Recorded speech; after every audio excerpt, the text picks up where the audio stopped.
तो कि दूसरे राज्यों को रोशन करने वाला छत्तीसगढ़ आज खुद अंधकार में है और छत्तीसगढ़ की छाती से जो निकला हुआ कोयला है वो दूसरे राज्यों में शिफ्ट किया जा रहा है। वाहेगुरु जी का खालसा, वाहेगुरु जी की फतेह। एक और नया दिन, एक और नया व्लॉग। आशा करता हूँ कि आप सभी अच्छे होंगे। साथियों, आज सुबह मैं जल्दी उठ गया था और ना आज एक पॉडकास्ट था, उसको हमने शूट कर लिया है। अभी समय हो रहे हैं 10:30, तो जल्दी से ना रेडी तो हो गया हूँ। ऑफिस चलते हैं, आज मंडे है, हो सकता है वर्कलोड थोड़ा सा ज़्यादा हो ऑफिस में, तो जल्दी जल्दी ऑफिस के कामों को कंप्लीट करते हैं, फिर आप लोगों से मिलता हूँ। और आज दिन भर की हमारी जो भी एक्टिविटीज़ होंगी ना, आप सभी के साथ में ज़रूर शेयर करूँगा। तो दोस्तों, अभी ना ऑफिस से निकल रहा हूँ, ऑफिस के हो गए सारे काम कंप्लीट। अभी 4:30 बज रहे हैं, बहुत समय हो गया ऑफिस में। लंच करने चलते हैं घर पर। उससे पहले ना मम्मी और ताई जी को ना छोड़ेंगे गुरुद्वारा साहब, फिर उसके बाद इत्मीनान से लंच करेंगे दोस्तों। तो दोस्तों, लास्ट क्लिप जो आपने देखा था वो 4:30 बजे का था और अभी बज रहे हैं 10:12 हो रहे हैं। उतने दूर से आपको दिखेगा नहीं।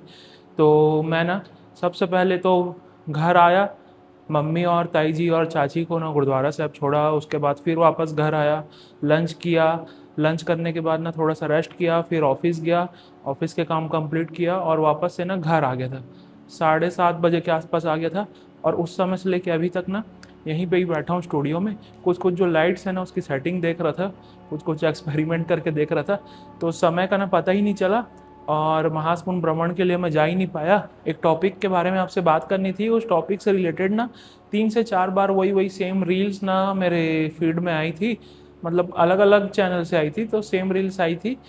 ये जो वीडियो है आप देख रहे हैं, ये कबीर धाम का है, जहाँ पे लोगों ने डिजिटल मीटर जो है, स्मार्ट मीटर, उसका विरोध किया है। क्योंकि अभी छत्तीसगढ़ में ऐसा हो रहा है कि जितना बिजली बिल आता था ना, उससे कहीं ज़्यादा बिजली बिल अब आ रहा है, मतलब 2-3 गुना बढ़ चुका है अभी 4 से 4 महीने के अंदर ही। और ऐसा भी सुनने में आ रहा है कि जो मीटर है वो अब ना प्रीपेड हो जाएंगे। जैसे हम मोबाइल यूज़ करते हैं ना, मोबाइल में क्या होता है कि जितने का हम बैलेंस डलवाते हैं, जितना का रिचार्ज करवाते हैं, उतना ही मोबाइल चलता है, फिर वो बंद हो जाता है। तो मीटर्स भी अब छत्तीसगढ़ में ऐसे हो जाएंगे कि आप जितने का उसमें रिचार्ज करवाएंगे मीटर में, उतना चलेगा। फिर अगर रात के 12 बजे भी आपका रिचार्ज खत्म हुआ तो आपका पावर कट हो जाएगा ऑटोमेटिक। पहले ऐसे लगता था दोस्तों कि गर्मी आई है इसलिए हम लोग ज़्यादा पंखे का, कूलर का, एसी का यूज़ करते हैं, तो बिजली बिल इसलिए ज़्यादा आ रहा है, पर ऐसा नहीं है। अभी बरसात भी आ गई है तो सारी चीज़ें कम हो गई है, पर बिल वैसे का वैसे ही आ रहा है और ज़्यादा बढ़ गया है बिल। क्योंकि पिछले साल की भी अगर गर्मी हम देखेंगे तो इतना बिजली बिल नहीं आता था उस समय भी। कई लोगों के साथ क्या हो रहा है, जिनकी मासिक आय 2,000 है, उनका बिजली बिल भी 2,000 आ रहा है, तो वो कैसे पे कर पाएंगे इतना इतना बिल। अभी मई में जो विधानसभा सत्र चल रहे थे, उसमें जो हमारे चीफ मिनिस्टर हैं श्री विष्णुदेव साय जी, उन्होंने खुद बताया कि जो सरकारी ऑफिसेस हैं उनके बहुत बहुत ज़्यादा बिजली बिल पेंडिंग है, मतलब बिल उन्होंने बहुत सारे पे नहीं किए हैं। आपको आंकड़े बताता हूँ। तो दोस्तों, मई 2026 तक जो कुल बिल पेंडिंग है हमारे छत्तीसगढ़ राज्य का, वो है 5,853 करोड़, है ना। ये करोड़ में है, 5,000 करोड़ के आसपास जो बिल पेंडिंग है वो है। और ना इसमें 3,117 करोड़ जो बिल है वो सरकारी विभाग का है, और 2,736 करोड़ जो बिल है वो मतलब कमर्शियल और रेसिडेंशियल एरिया का है। मतलब सरकारी जो विभाग हैं उसमें ज़्यादा अमाउंट जो है पेंडिंग है बिल के।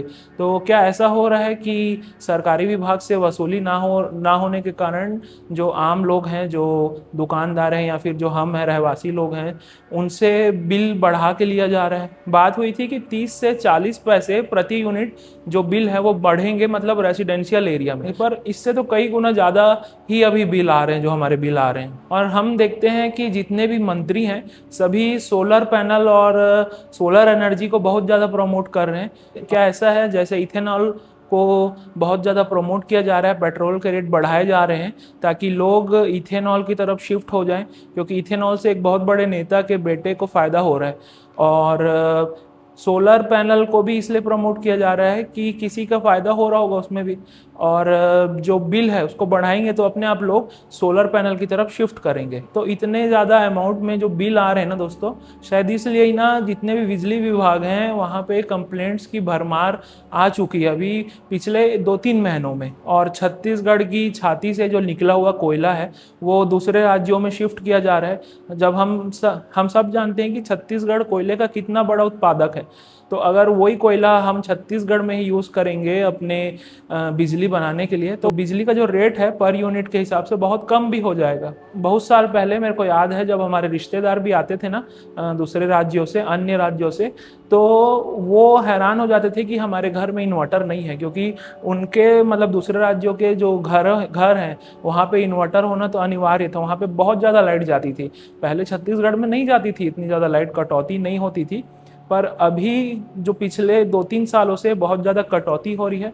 और कटौती तो हो ही रही है, पर जो लास्ट में महीने के आखिरी में जो बिल आता है उससे करंट भी लगता है हम ही को, क्योंकि वो डबल तिबल आ रहा है बिल। मेरा बस यही कहना है दोस्तों कि दूसरे राज्यों को रोशन करने वाला छत्तीसगढ़ आज खुद अंधकार में है। और महासमुंद में भी ना बहुत लोगों से चर्चा हुई है, बहुत सारे लोग आपस में हम बात करते हैं तो पूछते ही हैं कि आपका कितना आया बिल, आपका कितना आया। तो बहुत सारे लोगों के डबल ट्रिबल चौबल आ रहे हैं बिल। तो एक भैया है, उनसे ना बात भी हो रही थी कि इसके लिए कुछ करना चाहिए हमको। अगर आप महासमुंद से हैं और हमारा ये व्लॉग आज देख रहे हैं या हमारा ये रील इंस्टाग्राम में देख रहे हैं, तो आप ज़रूर बताइएगा कि इसके लिए हम क्या कर सकते हैं, कि हमको भी कबीर धाम की तरह अपना मीटर ले जाके बिजली ऑफिस में फेंक देना चाहिए। क्या ऐसे करने से सरकार को कुछ अक्ल आएगी? और अगर आपको मेरी बात सही लग रही है तो कमेंट सेक्शन में ज़रूर बताइएगा। और अगर आपको लगता है कि मैं कहीं गलत बोल रहा हूँ या आंकड़े बताने में मुझसे कहीं गलती हुई है, तो वो भी आप कमेंट सेक्शन में ज़रूर बताइएगा। जो बिजली का जो रेट है इतना ज़्यादा बढ़ गया है, उसको कैसे कम कर सकते हैं, वो सुझाव भी आप कमेंट सेक्शन में ज़रूर दीजिएगा। तो दोस्तों अभी ना घर में ही रहूँगा, महासमुंद का भ्रमण तो आज नहीं हो पाएगा क्योंकि ना बरसात भी हो रही है हल्की हल्की बाहर।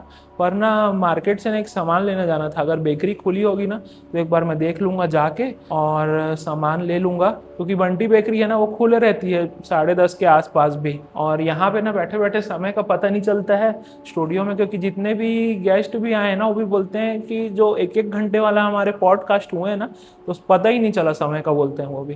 तो आज मेरे को भी ऐसा लगा कि समय का ना बिल्कुल पता नहीं चला, 10:30 बज गए। तो अभी ना चलते हैं मार्केट। और आज का जो दिन था ना बहुत तेज़ी से निकला और मैं ज़्यादा कुछ आप लोगों को दिखा नहीं पाया, पर इस टॉपिक के बारे में आपसे बात करना बहुत ज़रूरी था, इसलिए मैं आप सभी के सामने आया हूँ और बात को अपनी रखा हूँ। तो आज के लिए बस इतना ही रखते हैं, आज के ब्लॉग को हम यहीं एंड करते हैं। वाहिगुरु जी आप सभी को चढ़दी कला में रखे। वाहिगुरु जी का खालसा, वाहिगुरु जी की फतेह।